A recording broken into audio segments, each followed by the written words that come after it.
वाहिगुरू जी का खालसा वाहिगुरू जी की फतेह।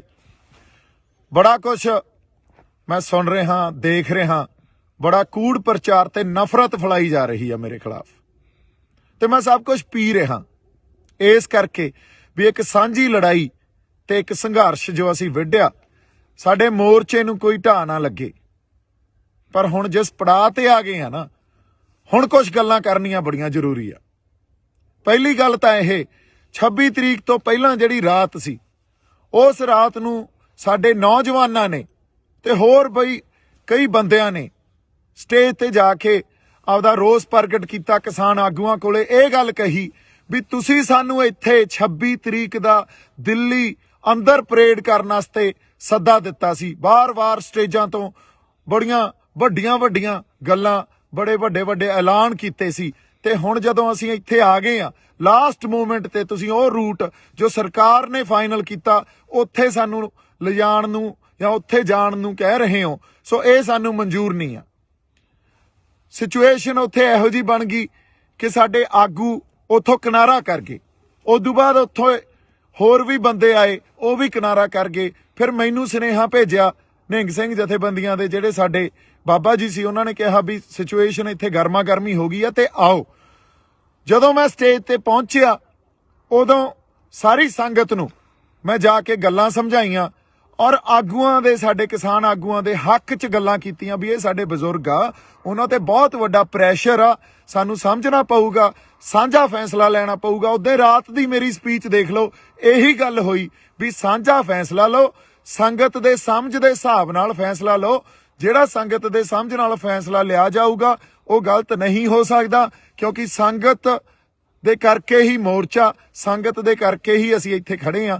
पर उस दिन आगूआं दी गल इह समझ च नहीं आई। उन्होंने मार्च अगले दिन जदों कढ़िया, जिहड़ा रूट दिल्ली पुलिस ने ते किसान आगूआं ने फाइनल कीता सी, उस रूट ते 3000 बंदे भी नहीं सी, ते संगत आप मुहारी ਸਿੰਘੂ बार्डर तो भी, गाजियाबाद बार्डर तो भी, टिकरी बार्डर तो भी, ते राजस्थान वाले पासियों भी लाल किले नूं तुर पई। हुण इत्थे किसे दी अगवाही च नहीं, आप महारी एक वहन जिहड़ा लाल किले वल नूं वह गया ते उधर नूं तुर पे। लाल किले जाके जदों गेट टुੱਟਿਆ उदों बाद मैं पहुंचिया उत्थे, उदों तक अंदर हज़ारां लोग साडे ते मेरे ख्याल च कोई सैकड़े ट्रैक्टर उदों तक उस पूरी सड़क ते लाल किले वाली सड़क ते दाखिल हो चुके सी। लाल किले दे अंदर हज़ारां लोग दाखिल हो चुके सी। मैं उस पूरी सड़क ते भज के गया। अंदर जाके जदों देखिया उत्थे साडा कोई किसान आगू नहीं, कोई होर इहो जिहा बंदा नहीं जिन्हां ने बड़ियां गर्म गल्लां स्टेजां तो ते होर लाइव हो के कीतियां भी असीं तां दिल्ली दे अंदर दिल्ली दी जिहड़ा धौण ते गोडा रखांगे, बड़ा कुछ कहा गया। पर उत्थे मौके ते कोई नहीं। जदों कोई नहीं तां एक कल्ला मैं संगत ने जदों देखिया ते मैनूं खिच के उत्ते लै गए भी बाई उत्ते साडे बंदे आ ते चलो चल गए। हुण उत्ते एक खाली जिहड़ी झंडा लाउण वाली ओ अपना डंडा हुंदा, एक पोस्ट हुंदी आ, फ्लैग पोस्ट कहिंदे आ उहनूं, ਉਹ खाली पई सी। ਉਹਦੇ ਤੇ ਇੱਕ ਕਿਸਾਨੀ ਦਾ ਤੇ ਇੱਕ ਨਿਸ਼ਾਨ ਸਾਹਿਬ ਇਹ ਦਰਜ ਕਰਾਉਣ ਵਾਸਤੇ ਵੀ ਸਾਡਾ ਰੋਸ ਆ, ਅਸੀਂ ਆਪਦੇ ਹੱਕ ਲੈਣ ਆਏ ਆ। ਤੇ ਉੱਥੇ 2 ਝੰਡੇ ਲਾਏ ਗਏ ਤੇ ਪਿੱਛੇ ਸਾਡਾ ਜਿਹੜਾ ਨੈਸ਼ਨਲ ਫਲੈਗ ਆ ਉਹ ਲੱਗਿਆ ਹੋਇਆ ਸੀ। ਇਹ ਗੱਲ ਜਦੋਂ ਅਸੀਂ ਸਮਝਦੇ ਆ, ਅੱਛਾ ਕਿਸੇ ਦੇ ਮਨ 'ਚ ਕੋਈ ਡਰ ਨਹੀਂ, ਕੋਈ ਭੈ ਨਹੀਂ। ਕਿਉਂ? ਕਿਉਂਕਿ ਕਿਸੇ ਨੇ ਕੋਈ ਗੱਲ ਗਲਤ ਤਾਂ ਕੀਤੀ ਨਹੀਂ, ਨਾ ਉੱਥੇ ਕੋਈ ਹਿੰਸਾ ਕੀਤੀ, ਨਾ ਕਿਸੇ ਪਬਲਿਕ ਪ੍ਰੋਪਰਟੀ ਨੂੰ ਅਸੀਂ ਡਿਸਟਰੋਏ ਕੀਤਾ ਜਾਂ ਉਹਨਾਂ ਨੂੰ ਨੁਕਸਾਨ ਪਹੁੰਚਾਇਆ, ਨਾ ਕਿਸੇ ਬੰਦੇ ਨੂੰ ਅਸੀਂ ਮਾਰਿਆ ਕੁੱਟਿਆ, ਨਾ ਸਾਡੇ ਬੰਦੇ ਤੇ ਕੋਈ ਇਹੋ ਜੀ ਗੱਲ ਹੋਈ ਵੀ ਕੋਈ ਫੱਟੜ ਹੋ ਗਿਆ ਹੋਵੇ ਜਾਂ ਸਾਡੇ ਬੰਦੇ ਤੇ ਕੋਈ ਕਿਸੇ ਨੇ ਡੰਡੇ ਚਲਾਏ। ਹੁਣ ਬੜਾ ਜਾਬਤੇ 'ਚ ਰਹਿ ਕੇ ਅਸੀਂ ਸਾਰੀਆਂ ਗੱਲਾਂ ਕੀਤੀਆਂ, ਕੋਈ ਭੈ ਨਹੀਂ, ਜਾਹੋ ਜਲਾਲ ਵੀ ਦੇਖੋ ਅਸੀਂ ਆਪਦਾ ਰੋਸ, ਆਪਦੇ ਹੱਕ ਲੈਣ ਆਏ ਆ ਤੇ ਸਰਕਾਰ ਨੂੰ ਦਿਖਾ ਰਹੇ ਆ ਵੀ ਅੱਜ ਸਾਡੇ ਹੱਕ ਸਾਨੂੰ ਦਿੱਤੇ ਜਾਣ, ਇਹਨਾਂ ਗੱਲਾਂ ਤੇ ਗੌਰ ਕੀਤਾ ਜਾਵੇ। ਕਿਉਂਕਿ ਪਿਛਲੇ 6 ਮਹੀਨਿਆਂ ਤੋਂ ਜਿਸ ਤਰ੍ਹਾਂ ਦਾ ਜੋ ਸਰਕਾਰ ਨੇ ਆਪਦਾ ਰਵੱਈਆ ਸਾਡੇ ਤਰਫ ਦਿਖਾਇਆ ਉਹ ਬਹੁਤ ਹੀ ਆਪਾਂ ਕਹਿ ਲਈਏ ਵੀ ਚੰਗਾ ਨਹੀਂ ਆ। ਉਹ ਤਾਂ ਸਾਡੀ ਬਾਰ-ਬਾਰ ਬੇਇੱਜ਼ਤੀ ਕਰਦੇ ਰਹੇ। ਹੁਣ ਉੱਥੇ 2 ਝੰਡੇ ਲਾਏ ਗਏ।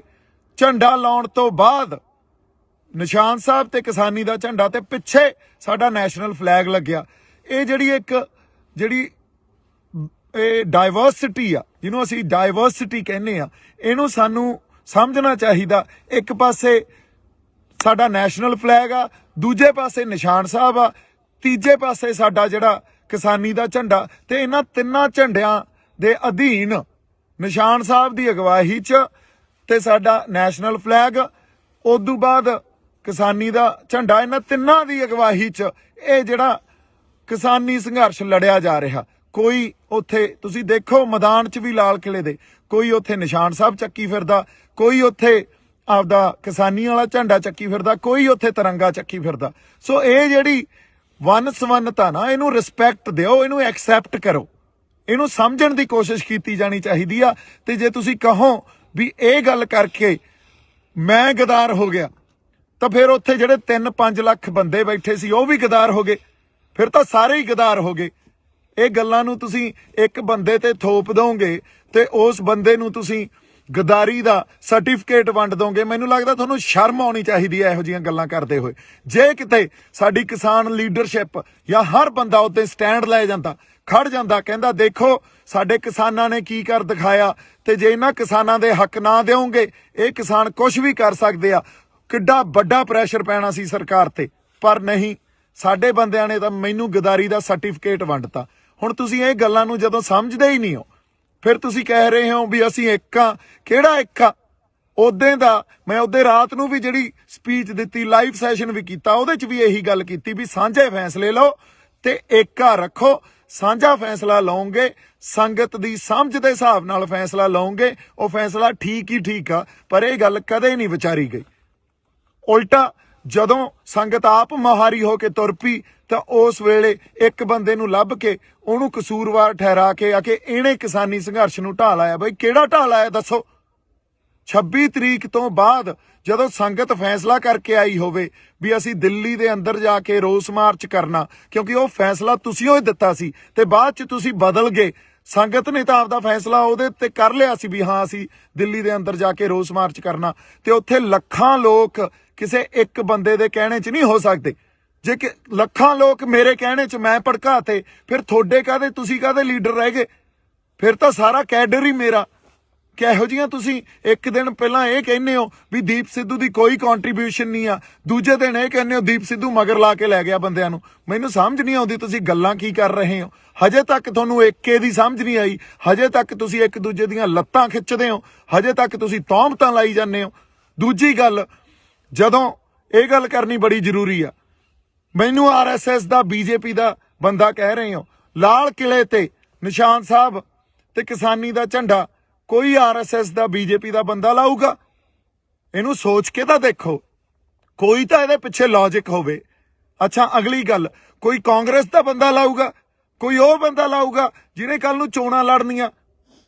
ਨਹੀਂ, ਉੱਥੇ ਕੋਈ ਸੱਚਾ ਤੇ ਸੁੱਚਾ ਬੰਦਾ ਹੀ ਲਾਊਗਾ। ਤੇ ਜਿੰਨੀਆਂ ਰੂਹਾਂ ਉੱਥੇ ਸੀਗੀਆਂ ਉਹ ਸੱਚੀਆਂ ਸੁੱਚੀਆਂ ਸੀ। ਤੁਸੀਂ ਇੱਕ ਬੰਦੇ ਨੂੰ ਗਦਾਰ ਕਹਿ ਕੇ, ਤੇ ਉਹ ਵੀ ਸਾਰੇ ਗਦਾਰ ਹੀ ਹੋਏ ਫਿਰ ਤਾਂ ਜਿਹੜੇ ਉੱਥੇ ਗਏ ਸੀ। ਕਿੱਡੀ ਵੱਡੀ ਤੁਸੀਂ ਇਹ ਜਿਹੜੀ ਆਪਾਂ ਕਹਿ ਲਈਏ ਵੀ ਤੁਹਾਡੀ ਬਦਨੀਤੀ ਸਾਹਮਣੇ ਆ ਰਹੀ ਹੈ ਇਸ ਗੱਲ ਤੋਂ। ਕਿੱਡੀ ਤੁਹਾਡੇ ਅੰਦਰ ਦਰਦ ਹੀ ਨਹੀਂ ਆ ਕਿਸੇ ਗੱਲ ਲਈ। ਗੱਲ ਦੀ ਸਮਝ, ਮੈਨੂੰ ਲੱਗਦਾ ਜਾਂ ਤਾਂ ਤੁਸੀਂ ਸਮਝਣਾ ਨਹੀਂ ਚਾਹੁੰਦੇ ਜਾਂ ਸਮਝਦੇ ਹੋਏ ਵੀ ਨਹੀਂ ਸਮਝ ਰਹੇ ਵੀ ਇੱਕ ਬੰਦੇ ਤੇ ਕਸੂਰ ਉਹਦੇ ਤੇ ਥੋਪੋ। ਕਿਉਂਕਿ ਜਿਹੜੇ ਫੈਸਲੇ ਲਏ ਆ ਅੱਜ ਤੱਕ ਤੁਸੀਂ, ਉਹ ਫੈਸਲੇ ਆਪ ਮੁਹਾਰੇ, ਤੇ ਕਿਸੇ ਨਾ ਕਿਸੇ ਤੁਹਾਡੇ ਅੰਦਰ ਐਡੀ ਵੱਡੀ ਈਰਖਾ ਤੇ ਸਭ ਤੋਂ ਵੱਡੀ ਗੱਲ ਹੰਕਾਰ। ਇੰਨੇ ਹੰਕਾਰੇ ਫਿਰਦੇ ਹੋ ਵੀ ਕਿਸੇ ਦੀ ਗੱਲ ਹੀ ਨਹੀਂ ਸੁਣਦੇ। ਜੋ ਫੈਸਲਾ ਅਸੀਂ ਕਰਤਾ ਉਹੀ ਮੰਨਣਾ ਪਊਗਾ। ਆਹ ਭਾਸ਼ਾ ਤੁਹਾਡੀ। ਹੁਣ ਤੁਸੀਂ ਦੇਖੋ, ਇਹ ਭਾਸ਼ਾ ਨਾਲ, ਇਹ ਤਾਂ ਸਰਕਾਰ ਦੀ ਭਾਸ਼ਾ ਹੁੰਦੀ ਆ, ਫਿਰ ਤੁਹਾਡੇ ਤੇ ਸਰਕਾਰ 'ਚ ਤਾਂ ਕੋਈ ਫਰਕ ਹੀ ਨਹੀਂ ਰਹਿ ਗਿਆ। ਇਹੀ ਗੱਲਾਂ ਸਰਕਾਰ ਕਰਦੀ ਆ, ਇਹੀ ਤੁਸੀਂ ਕਰੀ ਜਾਂਦੇ ਹੋ। ਜੇ ਐਂ ਚੱਲਦਾ ਰਿਹਾ ਤਾਂ ਕੋਈ ਵੀ ਨੌਜਵਾਨ ਬੰਦਾ ਕੱਲ ਨੂੰ ਉੱਠ ਕੇ ਆਪਦੇ ਲੋਕਾਂ ਲਈ ਜਜ਼ਬਾਤਾਂ ਦੇ ਆਧਾਰ ਤੇ ਨਹੀਂ ਲੜੂਗਾ। ਕੋਈ ਨਹੀਂ ਆਊਗਾ। ਤੁਸੀਂ ਤਾਂ ਅਗਲੇ ਨੂੰ ਖੁੱਡੇ ਲੈਣ ਵਾੜ ਦਿੰਦੇ ਹੋ, ਤੁਸੀਂ ਤਾਂ ਗਦਾਰੀ ਦਾ ਸਰਟੀਫਿਕੇਟ ਵੰਡ ਦਿੰਦੇ ਹੋ। ਫਿਰ ਕਿਹਨੇ ਲੜਨਾ ਆ ਕੇ? ਫਿਰ ਸਾਰਾ ਸਿਸਟਮ ਜੋ ਸਰਕਾਰਾਂ ਚਲਾਉਂਦੀਆਂ ਉਵੇਂ ਹੀ ਚੱਲੂਗਾ, ਤੇ ਜਾਂ ਤੁਹਾਡੇ ਹੱਥਾਂ 'ਚ ਆ ਜਾਂਦਾ ਤੁਸੀਂ ਚਲਾਉਣੇ ਉਵੇਂ ਹੀ ਚੱਲੂਗਾ। ਇੱਥੇ ਤਾਂ ਪਰਿਵਾਰਵਾਦ ਹੀ ਰਹੂ, ਜਾਂ ਜਿਹੜੇ ਲੀਡਰ ਬਣਦੇ ਆ, ਜਿਹੜੇ ਬਣੇ ਹੋਏ ਆਲਰੇਡੀ, ਉਹਨਾਂ ਦੇ ਗਾਂ ਬੱਚੇ ਲੀਡਰ ਬਣ ਜਾਂਦੇ ਆ। ਇੱਥੋਂ ਕੋਈ ਸਾਡੇ ਵਰਗਿਆਂ 'ਚ ਉੱਠ ਕੇ ਤਾਂ ਆ ਕੇ ਅਸੀਂ ਲੀਡਰ ਬਣ ਤਾਂ ਆਏ ਵੀ ਨਹੀਂ, ਪਰ ਸੱਚੀਆਂ ਤੇ ਸੁੱਚੀਆਂ ਗੱਲਾਂ ਵੀ ਨਹੀਂ ਕਰ ਸਕਦੇ। ਤੁਸੀਂ ਇਹ ਗੱਲ ਨੂੰ ਸਟੈਂਡ ਤਾਂ ਕੀ ਲੈਣਾ ਸੀ? ਜੋ ਉਦੋਂ ਸਾਡੀ ਸੰਗਤ ਨੇ ਕਰ ਦਿਖਾਇਆ। ਉਲਟਾ ਤੁਸੀਂ ਇੱਕ ਬੰਦੇ ਨੂੰ ਲੱਭ ਕੇ ਉਹਦੇ ਉਲਟ ਹੋ ਗਏ, ਉਹਦੇ ਤੇ ਸਭ ਕੁਝ ਮੜਤਾ ਤੇ ਉਹਨੂੰ ਗਦਾਰ ਕਹਿਤਾ। ਉਹ ਭਲੇ ਲੋਕੋ, ਤੁਹਾਨੂੰ ਉਸ ਦਿਨ ਨੂੰ ਸੈਲੀਬ੍ਰੇਟ ਕਰਨਾ ਚਾਹੀਦਾ ਸੀ। ਜੇ 26 ਨਵੰਬਰ ਨੂੰ ਅਸੀਂ ਜਦੋਂ ਬੈਰੀਕੇਡ ਭੰਨੇ ਸੀ ਸ਼ੰਭੂ ਬਾਰਡਰ ਤੋਂ ਚੱਲ ਕੇ, ਉਦੋਂ ਸਰਕਾਰ ਜਗਾਈ ਸੀ ਨਾ, ਤਾਂ 26 ਜਨਵਰੀ ਨੂੰ ਵੀ ਅਸੀਂ ਸਰਕਾਰ ਜਗਾਈ ਸੀ। ਅੰਨੀ ਤੇ ਬੋਲੀਆਂ ਸਰਕਾਰਾਂ ਨੂੰ ਤੇ ਉਹ ਸਾਰੀਆਂ ਨੈਸ਼ਨਲ ਜਿਹੜੀਆਂ ਸਾਡੀਆਂ ਪੋਲੀਟੀਕਲ ਪਾਰਟੀ ਆ ਜਾਂ ਪੋਲੀਟੀਕਲ ਕਲਾਸ ਸਾਰੀ ਜਿਹੜੀ ਬੈਠੀ ਆ, ਉਹਨਾਂ ਦੇ ਅੱਖਾਂ ਤੇ ਕੰਨ ਖੋਲੇ ਸੀ ਅਸੀਂ ਉੱਤੇ। ਤੁਹਾਨੂੰ ਇਹਨਾਂ ਗੱਲਾਂ ਦੀ ਸਮਝ ਹੀ ਨਹੀਂ ਆ। ਤੁਹਾਨੂੰ ਸਟੈਂਡ ਲੈਣਾ ਚਾਹੀਦਾ ਸੀ। ਦੀਪ ਸਿੱਧੂ ਨੇ ਕਿਸੇ ਮੋਰਚੇ ਨੂੰ ਢਾਹ ਨਹੀਂ ਲਾਈ ਆ। ਦੀਪ ਸਿੱਧੂ ਕਦੇ ਵੀ, ਹੁਣ ਵੀ ਸਿੰਘੂ ਦੇ ਕੋਲੇ ਹੀ ਖੜੇ ਆ, ਹਜੇ ਵੀ ਨਹੀਂ ਭੱਜੇ। ਤੁਸੀਂ ਇੱਕ ਹੋਰ ਗੱਲ ਕੀਤੀ ਆ ਕਿ ਦੀਪ ਸਿੱਧੂ ਮੋਟਰਸਾਈਕਲ ਲੈ ਕੇ ਭੱਜ ਗਿਆ। ਮੈਂ ਟਰੈਕਟਰ ਤੇ ਬੈਠ ਕੇ ਉੱਥੋਂ ਲਾਈਵ ਕੀਤਾ। ਉਦੋਂ ਬਾਅਦ ਕੁਝ ਬੰਦੇ ਜਿਹੜੇ ਯੂਨੀਅਨ ਦੇ ਬੰਦੇ ਸੀ, ਫਿਰ ਕਿਸਾਨ ਯੂਨੀਅਨ ਦੇ, ਉਹਨਾਂ ਨੇ ਆ ਕੇ ਇਹ ਕਿਹਾ ਵੀ ਇਸ ਬੰਦੇ ਨੇ ਸਾਰੀ ਹਿੰਸਾ ਕੀਤੀ ਆ। ਕਿਹੜੀ ਹਿੰਸਾ ਕੀਤੀ ਆ? ਕੋਈ ਬੰਦਾ ਮਰਿਆ, ਕੋਈ ਫੱਟੜ ਹੋਇਆ? ਲਾਲ ਕਿਲੇ 'ਚ ਅਸੀਂ ਕਿਸੇ ਪ੍ਰਾਪਰਟੀ ਨੂੰ ਨੁਕਸਾਨ ਪਹੁੰਚਾਇਆ ਜਾਂ ਕਿਸੇ ਉੱਥੇ ਜਿਹੜੇ ਸਾਡੀ ਪੁਲਿਸ ਸੀ, ਜਿਹੜੀ ਦਿੱਲੀ ਪੁਲਿਸ ਸੀ, ਉਹਨੂੰ ਨੁਕਸਾਨ ਪਹੁੰਚਾਇਆ? ਉਲਟਾ ਪੁਲਿਸ ਦੇ ਨਾਲ ਲੱਗ ਕੇ ਜਦੋਂ ਝੰਡੇ ਉੱਤੇ ਵਿਰੋਧ ਅਸੀਂ ਕਰਨ ਲਈ ਲਾਤੇ, ਉਹ ਪੁਲਿਸ ਦੇ ਨਾਲ, ਉਹ ਪੁਲਿਸ ਵਾਲੇ ਸਾਨੂੰ ਆ ਕੇ ਕਹਿੰਦੇ ਯਾਰ ਤੁਹਾਡੇ ਵਰਗੇ ਬੰਦੇ ਨਹੀਂ ਦੇਖੇ, ਕਿਸੇ ਨੇ ਕੁਛ ਨੁਕਸਾਨ ਨਹੀਂ ਪਹੁੰਚਾਇਆ। ਤੇ ਪੁਲਿਸ ਨੇ ਨਾਲ ਲੱਗ ਕੇ ਇਹ ਕਿਹਾ ਵੀ ਚਲੋ ਠੀਕ ਆ, ਤੁਸੀਂ ਜੋ ਕਰਨਾ ਕਰ ਲਓ ਤੇ ਉਦੋਂ ਬਾਅਦ ਪਲੀਜ਼ ਇੱਥੋਂ ਚਲੇ ਜਾਇਓ। ਹੁਣ ਅਗਲੀ ਗੱਲ, ਮੋਟਰਸਾਈਕਲ ਲੈ ਕੇ ਭੱਜਿਆ। ਉਹ ਜਦੋਂ ਮੈਂ ਲਾਈਵ ਕੀਤਾ ਟਰੈਕਟਰ ਤੇ ਬਹਿ ਕੇ, ਕੁਝ ਬੰਦੇ ਕਿਸੇ ਖਾਸ ਕਿਸਾਨ ਯੂਨੀਅਨ ਦੇ ਜਿਹੜੇ ਸੀਗੇ, ਉਹਨਾਂ ਨੇ ਇਹ ਗੱਲ ਕਹੀ ਵੀ ਇਸ ਬੰਦੇ ਨੇ ਹਿੰਸਾ। ਕਿਹੜੀ ਹਿੰਸਾ ਭੜਕਾਈ ਆ? ਦੱਸੋ ਤਾਂ ਸਹੀ। ਕੋਈ ਬੰਦਾ ਮਰਿਆ ਹੋਵੇ, ਕਿਸੇ ਦੀਆਂ ਲੱਤਾਂ ਟੁੱਟੀਆਂ ਹੋਣ, ਕਿਸੇ ਦੇ ਮੋਢੇ, ਕਿਸੇ ਦੀਆਂ ਬਾਹਾਂ ਟੁੱਟੀਆਂ ਹੋਣ ਯਾਰ। ਸੋ ਐਨੀਵੇਜ਼ ਉਹਨਾਂ ਨੇ ਇਹ ਗੱਲ ਕੀਤੀ। ਹੋਰ 4-5 ਬੰਦੇ ਆ ਗਏ ਤੇ ਸਾਡੇ ਬੰਦਿਆਂ ਨੇ ਜਿਹੜੇ ਉੱਥੇ, ਕੁਝ ਮੈਨੂੰ ਤਾਂ ਜਾਣਦੇ ਵੀ ਨਹੀਂ, ਮੈਂ ਤਾਂ ਇਕੱਲਾ ਫਿਰਦਾ ਸੀ। ਜਦੋਂ ਲਾਲ ਕਿਲੇ ਤੋਂ ਉਹ ਅਸੀਂ ਦੋਨੇ ਝੰਡੇ ਉੱਤੇ ਲਾ ਕੇ ਥੱਲੇ ਆਏ ਆ, ਲੋਕਾਂ ਨੇ ਹੱਥਾਂ ਤੇ ਚੱਕ ਲਿਆ। ਲੋਕਾਂ ਨੇ ਕਿਹਾ ਬਾਈ ਟਰੈਕਟਰ ਤੇ ਖੜਾ ਹੋ ਕੇ ਬੋਲ ਕੁਛ। ਉੱਥੋਂ ਵੀ ਟਰੈਕਟਰ ਤੇ ਖੜੇ ਹੋ ਕੇ ਮੈਂ ਇਹੀ ਗੱਲ ਕੀਤੀ ਵੀ ਸਾਡੇ ਆਗੂਆਂ ਨੂੰ, ਸਤਿਕਾਰਯੋਗ ਆਗੂਆਂ ਨੂੰ ਬੇਨਤੀ ਆ ਵੀ ਆ ਕੇ ਕੋਈ ਪ੍ਰੋਗਰਾਮ ਦੇਣ। ਜੇ ਇੱਥੇ ਬਹਿਣਾ ਕਿ ਵਾਪਸ ਜਾਣਾ ਸਾਨੂੰ ਦੱਸਣ। ਤੇ ਉਦੋਂ ਬਾਅਦ ਕਿਸੇ ਨੇ ਕੋਈ ਕੰਟੈਕਟ ਨਹੀਂ ਕੀਤਾ। ਬਾਈ ਜੀ ਜਿਹੜੇ RSS ਦੇ ਏਜੰਟ ਸੀ ਨਾ, ਉਹ ਤਾਂ ਬਾਹਰ ਸੀ, ਫਿਰ ਅੰਦਰ ਉੱਥੇ ਕੋਈ RSS ਦਾ ਏਜੰਟ ਨਹੀਂ ਸੀ। ਅੰਦਰ ਤਾਂ ਉਹ ਬੰਦਾ ਸੀ ਜੋ ਸੱਚੀ ਤੇ ਸੁੱਚੀ ਆਪਦੇ ਅੰਦਰ ਨੇਕ ਆਤਮਾ ਲੈ ਕੇ ਜਜ਼ਬਾਤਾਂ ਦੇ ਆਧਾਰ ਤੇ ਤੁਹਾਡੇ ਨਾਲ ਖੜਾ ਸੀ। ਉਹ ਤਾਂ ਸਾਰੇ ਏਜੰਟ ਤਾਂ ਬਾਹਰ ਸੀ, ਉੱਥੇ ਕੋਈ ਨਹੀਂ ਵੜਿਆ। ਉੱਥੇ ਤਾਂ ਸੰਗਤ ਗਈ ਆ। ਸੰਗਤ 'ਚ ਗੁਰੂ ਦਾ ਵਾਸ ਆ। ਜੇ ਗੁਰੂ 20 ਵਿਸਵੇ ਆ ਤਾਂ ਸੰਗਤ 21 ਵਿਸਵੇ ਆ। ਸੰਗਤ ਦੇ ਫੈਸਲਿਆਂ ਨੂੰ ਪਛਾਣੋ, ਸੰਗਤ ਦੇ ਫੈਸਲਿਆਂ ਨੂੰ ਤੁਸੀਂ ਦੇਖੋ, ਮਹਿਸੂਸ ਕਰੋ। ਹਜੇ ਵੀ ਟਾਈਮ ਆ ਤੁਹਾਡੇ ਕੋਲੇ। ਫਿਰ ਅਗਲੀ ਗੱਲ, ਜਦੋਂ ਮੇਰੇ ਤੇ ਉਹਨਾਂ ਨੇ ਆ ਕੇ ਇਹ ਕਿਹਾ ਵੀ ਉਹ ਤੂੰ ਹਿੰਸਾ ਪੜਾਈ ਆ, ਤੂੰ ਭੜਕਾਈ ਆ, ਹੁਣ ਮੈਂ ਉੱਥੇ ਆਪਦੇ ਬੰਦਿਆਂ ਨਾਲ ਲੜਦਾ। ਲੜਨ ਵਾਸਤੇ ਫੇਰ ਗੱਲ ਕੀ ਹੋਣੀ ਸੀ? ਦੇਖੋ ਦੀਪ ਸਿੱਧੂ ਦਾ ਕਿਰਦਾਰ, ਇਹ ਤਾਂ ਐਂ ਹੈ, ਤਾਂ ਲੜੀ ਜਾਂਦਾ ਬੰਦਿਆਂ ਨਾਲ, ਇਹ ਗਾਲਾਂ ਕੱਢੀ ਜਾਂਦਾ। ਉੱਥੋਂ ਜਿਹੜੇ ਕੁਝ ਸੁਹਿਰਦ ਬੰਦੇ ਸੀ, ਮੈਨੂੰ ਤਾਂ ਵਿਚਾਰੇ ਜਾਣਦੇ ਵੀ ਨਹੀਂ ਸੀ, ਉਹਨਾਂ ਨੇ ਕਿਹਾ ਬਾਈ ਤੂੰ ਨਿਕਲ, ਬਾਈ ਤੂੰ ਨਿਕਲ। ਉਹ ਮੈਨੂੰ ਲੈ ਗਏ। ਉਦੋਂ ਬਾਅਦ ਅਸੀਂ ਵਾਕਿਆ ਹੀ ਉਹ ਸਿਚੁਏਸ਼ਨ ਅਵੋਇਡ ਕੀਤੀ। ਕੁੱਟਣ ਨੂੰ ਉੱਥੇ 20 ਬੰਦਿਆਂ ਨੂੰ ਕੁੱਟ ਲੈਂਦੇ, ਲੜ ਪੈਂਦੇ ਆਪਸ 'ਚ। ਇਹ ਕਰਨ ਥੋੜੀ ਆਏ ਆ ਇੱਥੇ। ਫਿਰ ਉਹਨਾਂ ਨੇ ਕੀ ਕਹਿਣਾ ਸੀ? ਦੀਪ ਸਿੱਧੂ ਕੁੱਟਿਆ ਗਿਆ। ਕਿਉਂਕਿ ਤੁਹਾਨੂੰ ਤਾਂ ਇੱਕ ਖਬਰ ਚਾਹੀਦੀ ਆ, ਉਹ ਖਬਰ ਨੂੰ ਤੁਸੀਂ ਵਾਰ-ਵਾਰ ਦੇਖੋਗੇ, ਵਾਰ-ਵਾਰ ਦੇਖੋਗੇ। ਇਹ ਤਾਂ ਸਾਡੀ ਮਾਨਸਿਕਤਾ ਰਹਿ ਗਈ ਯਾਰ। ਕਿੱਥੇ ਬੈਠੇ ਆ ਅਸੀਂ? ਅਸੀਂ ਆਪਦੀ ਹੋਂਦ ਦੀ ਲੜਾਈ ਲੜ ਰਹੇ ਆ। ਹੋਂਦ ਦੀ ਲੜਾਈ 'ਚ ਤੁਸੀਂ ਇੱਕ ਮੋਟਰਸਾਈਕਲ ਦੀ ਵੀਡੀਓ ਜਿਹਦਾ ਕੋਈ ਸੱਚ ਤੁਹਾਨੂੰ ਪਤਾ ਨਹੀਂ, ਤੁਸੀਂ ਉਹ ਦੇਖ ਕੇ ਘਸਾਤੀ। ਐਡੀ ਮਾਨਸਿਕਤਾ ਤੁਹਾਡੀ ਯਾਰ ਗੰਦੀ। ਹੁਣ ਮੈਂ ਕੀ ਗੱਲਾਂ ਕਰਾਂ ਤੁਹਾਡੇ ਨਾਲ? ਜੇ ਮੈਂ ਬਾਹਲੀਆਂ ਗੱਲਾਂ ਖੋਲੂੰਗਾ ਨਾ, ਹਜੇ ਤਾਂ ਬਹੁਤ ਗੱਲਾਂ ਖੋਲ ਸਕਦਾ ਮੈਂ, ਬੜੀਆਂ ਗੱਲਾਂ ਖੋਲੀਆਂ ਜਾ ਸਕਦੀਆਂ, ਪਰ ਹਜੇ ਟਾਈਮ ਨਹੀਂ ਆ। ਹਜੇ ਬਹੁਤ ਗੱਲਾਂ ਨੂੰ ਪੀਣਾ ਪਊਗਾ। ਪਰ ਮੈਂ ਸੱਚ ਨੂੰ ਸਾਹਮਣੇ ਲਿਆ ਕੇ ਤੁਹਾਡੇ ਰੱਖੂੰਗਾ, ਦਲੀਲ ਰੱਖੂੰਗਾ, ਇੱਕ ਗੱਲ ਦੀ ਦਲੀਲ ਦੇਵਾਂਗਾ ਤੁਹਾਨੂੰ। ਤੁਸੀਂ ਯਾਰ ਸਮਝੀ ਕੀ ਬੈਠੇ ਹੋ ਆਪਦੇ ਆਪ ਨੂੰ? ਇੱਥੇ ਜਾਣ ਤਲੀ ਤੇ ਰੱਖ ਕੇ ਸਿਰ ਧੜ ਦੀ ਬਾਜੀ ਲਾਈ ਹੋਈ ਆ। ਜਿਹੜੇ ਬੰਦੇ ਨਾਲ ਕੋਈ ਨਹੀਂ ਬੋਲਿਆ, ਹਜੇ ਤੱਕ ਕੋਈ ਨਹੀਂ ਖੜਿਆ। ਗਦਾਰੀ ਦੇ ਸਰਟੀਫਿਕੇਟ ਵੰਡਤੇ ਤੁਸੀਂ। ਬਾਈ ਜੀ ਕੋਈ ਤੁਹਾਡੇ ਲਈ ਪੈਦਾ ਨਹੀਂ ਹੋਊਗਾ। ਕੋਈ ਤੁਹਾਡਾ ਆ ਕੇ ਇਹ ਨਹੀਂ ਕਹੂਗਾ ਵੀ ਮੈਂ ਤੁਹਾਡੇ ਲਈ ਲੜਦਾ ਯਾਰ, ਤੁਹਾਡੇ ਹੱਕਾਂ ਖਾਤਰ ਲੜਦਾ। ਬਦਲੋ, ਹਜੇ ਵੀ ਬਦਲ ਦਿਓ ਆਪਦੀ ਮਾਨਸਿਕਤਾ ਨੂੰ ਤੇ ਸਾਡੇ ਢੰਗ ਬਦਲੋ। ਜੇ ਨਹੀਂ ਬਦਲੇ ਤਾਂ ਪਛਤਾਓਗੇ। ਮੈਂ ਹੁਣ ਐਨੀਵੇਜ਼ ਬਹਾ 'ਚ ਬਹਿ ਜਾਨਾ, ਜਜ਼ਬਾਤਾਂ ਦੇ ਬਹਾ 'ਚ ਬਹਿ ਜਾਨਾ। ਆਪਾਂ ਉਹਦੇ ਰਾਤ ਨੂੰ ਜਿਹੜੇ ਸਟੇਜ ਤੇ ਬੰਦੇ 25 ਤਰੀਕ ਦੀ ਰਾਤ ਨੂੰ ਸਟੇਜ ਤੇ ਮੌਜੂਦ ਸੀ ਨਾ, ਉਹਨਾਂ ਨੂੰ ਪੁੱਛਿਓ, ਉਹਨਾਂ ਨੂੰ ਦੀਪ ਸਿੱਧੂ ਦਾ ਕਿਰਦਾਰ ਪੁੱਛਿਓ।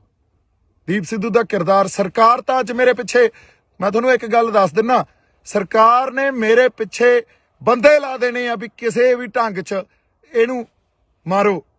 ਮੈਂ ਫੇਰ ਖੜਾ, ਤੁਸੀਂ ਗਦਾਰ ਦਾ ਸਰਟੀਫਿਕੇਟ ਦੇਈ ਜਾਂਦੇ ਹੋ, ਮੈਂ ਫੇਰ ਖੜਾ।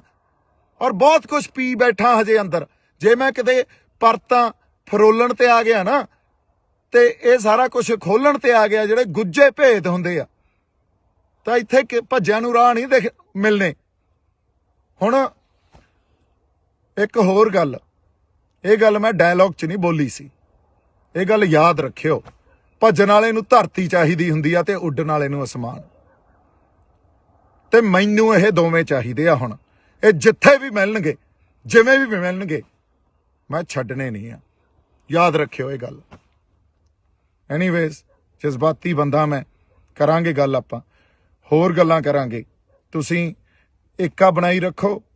ਅਸੀਂ ਹੁਣ ਵੀ, ਸਾਡਾ ਸਾਂਝਾ ਮਕਸਦ ਆ, ਅਸੀਂ ਜਿੱਤਣਾ, ਇਸ ਮੋਰਚੇ ਨੂੰ ਜਿੱਤਣਾ। ਏਕਾ ਬਣਾਈ ਰੱਖੋ। ਹਜੇ ਬੜਾ ਕੁਝ ਪੀਣਾ ਪਊਗਾ, ਪੀ ਰਹੇ ਹਾਂ। ਟਾਈਮ ਆਊਗਾ ਜਦੋਂ ਸਾਰੀਆਂ ਗੱਲਾਂ ਕੀਤੀਆਂ ਜਾਣਗੀਆਂ। ਜੇ ਕਿਤੇ ਹੁਣ ਵੀ ਸਟੈਂਡ ਲੈ ਲੈਣ ਤੇ ਉਸ ਮੂਵਮੈਂਟ ਨੂੰ ਇੰਜੋਏ ਕਰਨ, ਜਿਹੜੀ ਇੱਕ ਇਤਿਹਾਸਿਕ ਪਲ ਸੀ ਉਹ, ਜਦੋਂ ਸਾਡੇ ਉੱਥੇ 2 ਨਿਸ਼ਾਨ ਸਾਹਿਬ ਤੇ ਕਿਸਾਨੀ ਦਾ ਝੰਡਾ ਅਸੀਂ ਲਾ ਕੇ ਸਰਕਾਰ ਤੱਕ ਆਪਦੀ ਆਵਾਜ਼ ਸਿੰਬੋਲਿਕਲੀ ਇਹ ਗੱਲ ਦੱਸੀ ਸੀ ਵੀ ਸਾਡੇ ਰੋਸ ਨੂੰ ਤੁਸੀਂ ਦੇਖੋ, ਮਹਿਸੂਸ ਕਰੋ, ਅਸੀਂ ਆਪਦੇ ਹੱਕ ਲੈਣ ਆਏ ਆ। ਆਪਦੀ ਹੋਂਦ ਦੀ ਲੜਾਈ ਲੜੀ ਜਾਂਦੇ ਆ। ਲੱਤਾਂ ਨਾ ਖਿੱਚੋ, ਤੌਮਤਾਂ ਨਾ ਲਾਓ। ਬਹੁਤ ਸਾਰਾ ਪਿਆਰ ਤੇ ਸਤਿਕਾਰ। ਜਿਉਂਦੇ ਵਸਦੇ ਰਹੋ। ਵਾਹਿਗੁਰੂ ਜੀ ਕਾ ਖਾਲਸਾ, ਵਾਹਿਗੁਰੂ ਜੀ ਕੀ ਫਤਿਹ।